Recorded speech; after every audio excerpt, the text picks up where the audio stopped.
नमस्कार साथियों, दिव्यम क्लासेस सीकर में आपका पुनः स्वागत है। लाभ और हानि की अपनी क्लास चल रही थी, जिसमें इसका 6 पार्ट अपन देख चुके थे। आज 7वां पार्ट देखेंगे, जिसमें तीसरे टाइप पर अपन चर्चा कर रहे थे। उसमें 3 के भी हमने देखे थे कि जो टाइप 3 है उसमें हम 3 पार्ट देखेंगे। तो उसका आज तीसरा बी का जो पार्ट है वो इस क्लास में देखेंगे। देखिए क्या कहता है तीसरा बी पार्ट। एक व्यापारी अपने सामान को A% लाभ या हानि पर बेचता है। यदि उसने इस सामान को ₹R अधिक क्रय पर बेचा होता, ₹R अधिक यानी जितने में खरीदता है उसमें ₹R अधिक पर बेचा होता, जैसे ₹100 में खरीदा और वो उसमें ₹R जोड़कर अगर बेचता तो उसे 20% लाभ या हानि होती, तो सामान का क्रय मूल्य कितना होगा। तो देखिए सबसे पहले तो इसका जैसे ये शॉर्टकट तरीका दे रखा है, आप उसको जितना आपने सामान खरीदा उससे कितने रुपए अधिक में बेच रहे हैं, ₹R अधिक में, फिर बट्टा जो प्रतिशत आपको दोनों दिए गए उनका अंतर है, आपको लाभ हो रहा है या हानि हो रहा है उनका अंतर है। तो आगे वाले में से पीछे वाला घटा रहे हैं अपन एक तरीके से b माइनस प्लस a गुणा 100।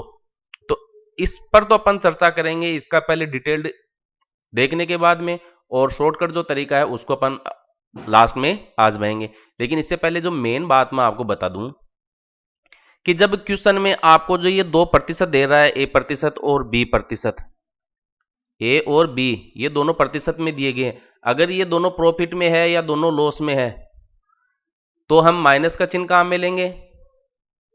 अगर दोनों क्या है, प्रॉफिट में या लॉस में, जैसे यहां लाभ दे दिया, यहां भी लाभ दे दिया, यहां हानि बता दी, फिर यहां हानि बता दी, तो यहां जो चिन्ह काम में लेंगे वो माइनस का चिन्ह काम में लेंगे। महत्वपूर्ण बात बता दूं मैं आपको इसके लिए। और अगर आपको एक तो प्रॉफिट बता रहा है 1% तो, और दूसरा जो परसेंट है बी के रूप में वो आपको लॉस बता रहा है। एक बार तो आपको प्रॉफिट दे रहा है, एक बार आपको लॉस दे रहा है। इस प्रकार की बात अगर क्वेश्चन में कही जाती है तो हम प्लस का चिन्ह काम में लेंगे। तो ये महत्वपूर्ण बात याद रखने की, इस वजह से मैंने यहां पर इसको पहले लिखा है। इसका इस पर आधारित क्वेश्चन को अपन देखेंगे लास्ट में, ठीक है, क्लास के लास्ट में, लेकिन मैंने ले लिया इसको पहले, ताकि अगली बार जब दोबारा इस क्लास के एंड में इस पर चर्चा करें तो वो आपके दिमाग में अच्छी तरीके से बैठ जाए। तो देखिए ये चीज मैं आपको बता चुका हूं, यदि दोनों बार लाभ या दोनों बार हानि हो तो माइनस का चिन्ह लेंगे, और यदि एक बार लाभ हो और एक बार हानि हो तो प्लस का चिन्ह काम में लेंगे। तो क्वेश्चन देखते क्या है। एक फर्नीचर व्यापारी किसी मेज को 6.5%, इसको आप 6 से 1/2% भी लिख सकते हैं, तो 6 दूनी 12 1 13/2% भी अपन इसको लिख सकते हैं, 6.5% लाभ पर बेचता है। यदि उसने इसे ₹1,1250 अधिक पर बेचा होता तो उसे 19% लाभ होता। तो मेज का क्रय मूल्य आपको ज्ञात करना है। तो देखो ये इस टाइप का क्वेश्चन है। A% का मतलब 6.5% है, B% का मतलब आपका 19% है, और ये यदि उसने इसे ₹1,250 अधिक पर बेचा होता, यानी कि आपने इसको ₹100 में खरीदा है और आप क्या चाहते हैं, इसमें क्रय मूल्य जितना भी आपने इसका खरीद का मूल्य था उससे ₹1,250 अधिक पर बेचते हैं तो आपको 19% का लाभ होता है। तो ये बात ये कह रहा है। और दूसरी बात महत्वपूर्ण देखो, यहां पर भी लाभ बताया गया है और यहां पर भी लाभ बताया गया है, तो यहां जो हम चिन्ह काम में लेंगे ना, इन दोनों के परसेंट के बीच में वो माइनस का काम में लेंगे, यानी कि 19% में से 6.5% घटाएंगे और फिर इसका हल ज्ञात करेंगे। तो सबसे पहले अपन इसका डिटेल देख लेते क्या है।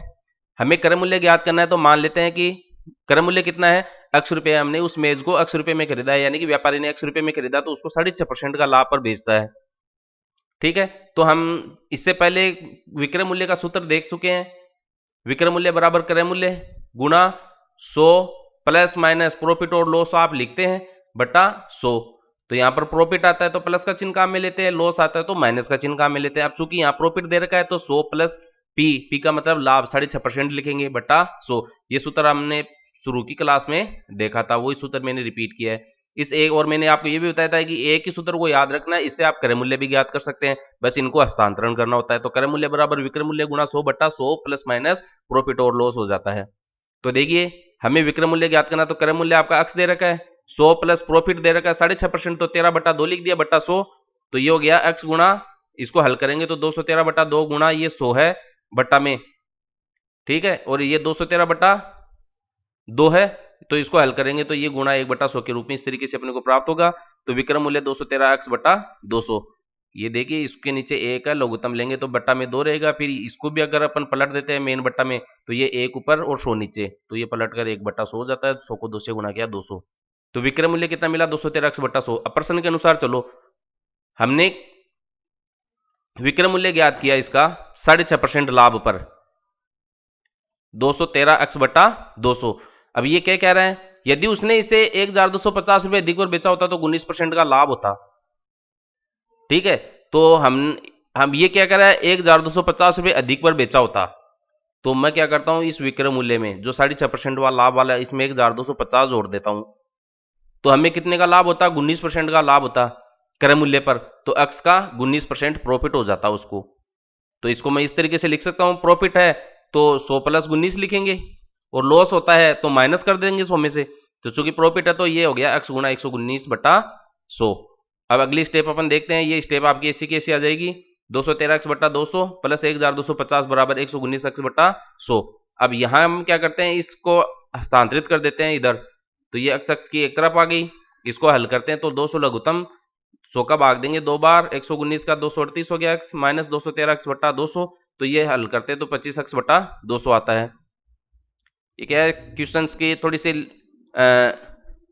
कैलकुलेशन आपको समझाने के चक्कर में मुझे इसको थोड़ा सा लिख के चलना पड़ता है पहले, ताकि मेरे पास 10 मिनट का समय रहता है एक क्लास के लिए। तो 1250 है, 25x बटा 200 मिल गया, तो x का मान ज्ञात करेंगे तो ये इधर चला जाएगा और 25 नीचे आ जाएगा, तो 1250 गुना 200 बटा ये 25 नीचे आ गया 25, इसको हल करेंगे तो 10,000 रुपये अपने पास आएंगे। तो क्रय मूल्य कितना आ गया, x का मान आ रहा है 10,000, इसका मतलब क्रय मूल्य है, क्योंकि x को हमने क्या माना है, क्रय मूल्य माना है, तो क्रय मूल्य अपने को मिल गया यहां पर। अब आगे देखिए अपन इसका शॉर्ट तरीका देखते हैं, तो क्रय मूल्य क्या मान रहे हैं, शॉर्ट तरीका है आर बटा बी माइनस प्लस ए गुणा 100। तो आर आपको 1250 दिया गया, 19% दिया गया, ए 13/2% दिया गया है। अब देखो आपको बी भी प्रॉफिट में दिया गया है और ए भी प्रॉफिट में दिया गया है, तो जब दोनों ही प्रॉफिट हो, दोनों ही परसेंटेज प्रॉफिट हो, तो आप यहां माइनस का चिन्ह कहां में लेंगे कंडीशन के अनुसार, तो हम इसको क्या लिख देंगे, आर बटा बी माइनस ए गुणा 100। अब आप इसके अंदर वैल्यूज रख दीजिए, आर आपकी 1250 बटा बी का मान 19 माइनस 13/2। अब इसको अगर लघुत्तम लेके सरल करते हैं 19 माइनस 13/2 को, तो देखिए 2 तो लघुत्तम आ जाएगा, ये एक का भाग 2 में 2 बार गुनी दुना 38 माइनस 13/2, तो 13 और 38 का अंतर देखिए कितना हो गया, 25 हो गया, तो 25/2 लिख लीजिए, तो ये हो गया आपका 1250 बटा 25/2, इसको पलट दीजिए, तो अगली स्टेप क्या हो जाएगी, 1250 गुणा 2 बटा 25, 25 का भाग लगा दीजिए, 5 25 पंचे 125 और 5 दूनी 10, इसमें गुणा 100 में चल रहा है आपका पहले से ही, तो ये 100 तो इसका हो जाएगा, गुणा 100 यहां पर पहले से चल रहा है, 5 दूनी 10 और एक बिंदी ये, तो ये हो गया आपका 100 गुणा 100 का मतलब कितना हो गया, 10,000। ये लीजिए, ये आंसर मिल गया है। तो मैंने दोनों तरीके से आपको सवाल को हल करके बता दिया है। ध्यान रखने वाली बात है, जब किसी वस्तु को किसी प्रॉफिट पर बेचते हैं, यदि उसके क्रय मूल्य जितना हमने उसको खरीदा है उससे कुछ रुपए अधिक में बेचते तो हमें उससे कुछ अधिक लाभ प्राप्त होता, तो ऐसे कंडीशंस में अपन इस शॉर्टकट को काम में लेते हैं। और अगर दोनों ही लाभ दे रखा हो या दोनों ही हानि दे रखा हो तो माइनस का चिन्ह, अगर एक लाभ या एक हानि दे रखा हो तो प्लस का चिन्ह काम में लेते हैं। और इसका डिटेल्ड मैंने आपको ये समझा दिया कि किस तरीके से इसको पूरा हल करते हैं। तो आपको सारे ही तरीके करने हैं अभ्यास के लिए, ये नहीं है कि आप डायरेक्ट शॉर्टकट पर आ जाए, आप इस लंबी विधि को भी अभ्यास में ले, इस पर भी सवाल को करके देखें और शॉर्टकट को भी करके देखें। अब एक सवाल मैंने आपके अभ्यास के लिए लिखा है, पिंकी किसी वस्तु को 15% की हानि पर बेचती है, तो वह उसे 96 रुपये ज्यादा में बेचती तो उसे 17% का लाभ होता है, बेचती तो उसे 17% का लाभ होता है। ये देखो एक हानि है एक लाभ है, तो अगर डायरेक्ट फॉर्मूला अपन अप्लाई करेंगे तो यहां पर प्लस का लेके चलेंगे गुणा 100। तो आप इसको दोनों तरीके से हल करके देखें। धन्यवाद। इस पर आधारित दूसरे सवाल में आपको टेलीग्राम पर उपलब्ध करवा दूंगा। बने रहिए, सीखते रहिए, अभ्यास करते रहिए। Practice more and more. Math is a game, play it with practice. धन्यवाद।